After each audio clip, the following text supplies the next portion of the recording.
Abbiamo avuto il piacere di vedere la preparazione di un piatto, di vedere il momento spettacolare della flambata, ma un maître, un bravo maître, quali qualità deve possedere e quali errori non deve mai commettere? Allora, la prima qualità è l'accoglienza verso il cliente, avere molta umiltà nell'esprimersi nel servizio, non deve mai, innanzitutto un buon maître deve essere sempre a disposizione del cliente, far sì che il momento in cui uscirà del ristorante avrà un buon ricordo e di ritornarci di nuovo. Questa è la professionalità che abbiamo noi maître italiani e siamo fieri di essere italiani.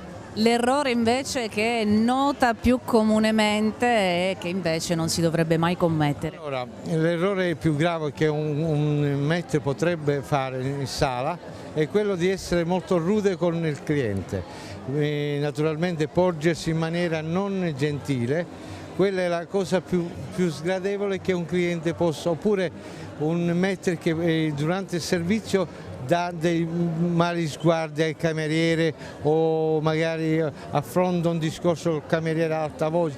Queste cose non devono mai esistere in una sala da pranzo, deve esistere solo la sobrietà, l'eleganza. Il cliente deve essere il re di quel giorno, deve essere accolto come un tappeto di fiori quando entra col sorriso nella bocca. Basta un sorriso per sistemare tutto quello che noi abbiamo sbagliato. Mi raccontava a microfoni spenti che qualsiasi sia il momento economico che si attraversa, i ristoranti blasonati non vanno mai in crisi, proprio per questo. Allora, naturalmente i ristoranti blasonati non vanno in crisi anche perché è una tipologia di clientela molto alta, allora deve essere molto accogliente, però anche lì troveremo dei datori di lavoro per l'amore di risparmiare qualche soldo che stanno intraprendendo una strada molto sbagliata e io dico a tutti loro di riprendere di nuovo in mano quello che era il servizio italiano, avere un buon maître italiano.